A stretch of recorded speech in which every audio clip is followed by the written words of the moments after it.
and then getting it free. Nobody in this hall is asking for it for nothing.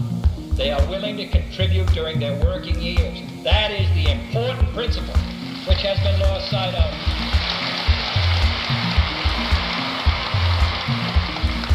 I understand that there's going to be a program this week against this bill in which an English physician is going to come and talk about how bad their plans are. It may be, but he ought to talk about it in England. Because his plan and what they do in England is entirely different. In England, the entire cost of medicine for people of all ages, all of it, doctors, the choice of doctors, hospitals, from the time you're born to the time you die, are included in a government program.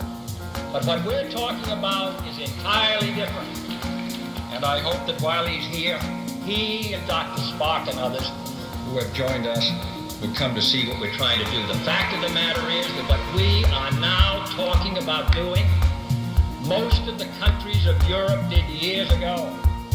The British did it 30 years ago. We are behind every country pretty nearly in Europe in this matter of medical care for our citizens. And then those who say that this should be left to private efforts. In those hospitals in New Jersey where the doctors said they wouldn't treat anyone, who paid their hospital bills through Social Security, those hospitals and every other new hospital, the American people, all of us, contribute 1/2, 1 or 2/3 for every new hospital in the national government. We pay 55% of all the research done. We help young men become doctors. We are concerned with the progress of this country. And those who say that what we are now talking about spoils our great pioneer heritage should remember that the West was settled with two great actions by the national government. One, in President Lincoln's administration, when he gave a homestead to everyone who went west, and in 1862 he set aside government property to build our land-grant colleges. This cooperation between an alert and progressive citizen and a progressive government is what has made this country great, and we shall continue as long as we have the opportunity to do so.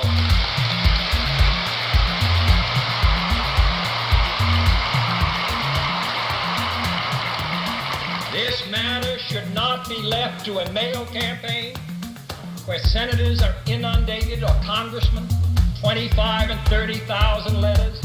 The instructions go out, write it in your own hand, don't use the same words. The letters pour in 2 or 3 weeks, half of them misinformed. This meeting today, on a hot, good day, when everyone could be doing something else, and the 32 other meetings, this indicates that the American people are determined to put an end to meeting a challenge which hits them at a time when they're least able to meet it.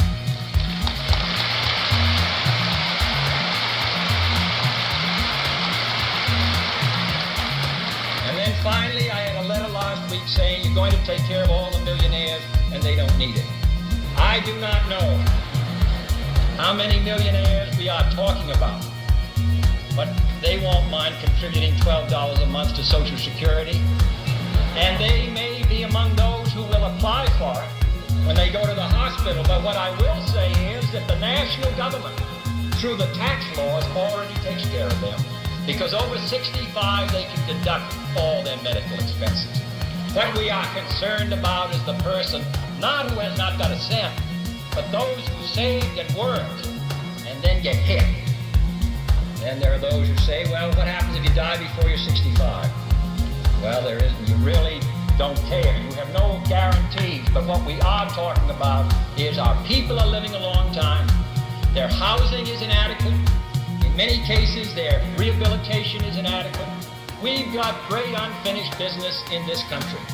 And while this bill does not solve our problems in this area, I do not believe it is a valid argument to say this bill isn't going to do the job. It will not. But it will do part of it. Our housing bill last year for the elderly, that won't do the job, but it will begin. When we retrain workers, that won't take care of unemployment chronically in some areas, but it's a start. We aren't able overnight to solve all the problems that this country faces. But is that any good reason why we should say, let's not even try? That's what we're going to do today. We are trying. We are trying.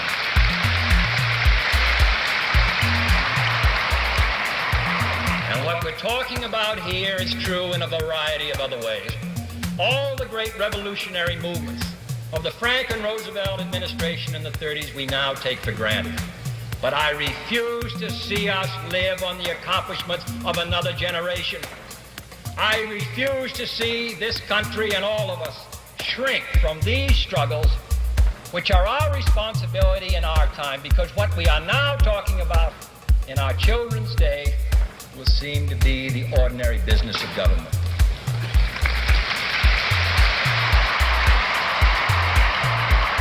I come here today as a citizen, asking you to exert the most basic power, which is contained in the Constitution of the United States and the Declaration of Independence, the right of a citizen to petition his government. And I ask your support in this effort.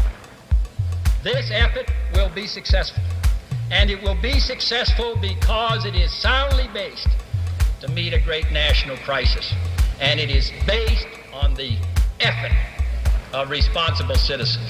So I want to commend you for being here.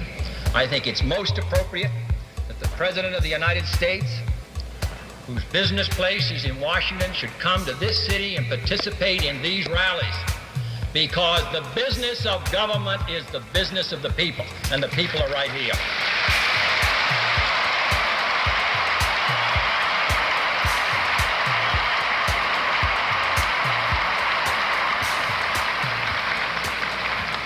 In closing, let me say that on this issue and many others, we depend upon your help. This is the only way we can secure action to keep this country moving ahead, to have places to educate our children, to have decent housing, to do something about the millions of young children who leave our schools before they graduate. Every day I am reminded of how many things were left undone. 30 years ago, they provided that no drugs be put on the market which were unsafe for hogs and for cattle. We want to take the radical step of doing the same for human beings. Anyone who says that Woodrow Wilson, as great a president as he was, and Franklin Roosevelt and Harry Truman, that they did it all, and we have nothing left to do, now are wrong.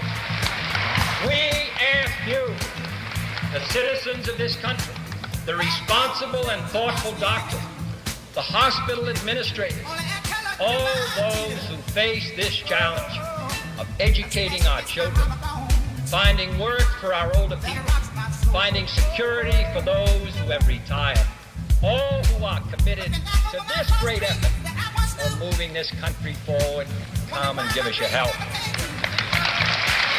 Committed to this great effort, committed to this great effort, this great effort, this great effort of moving this country forward, come and give us your help.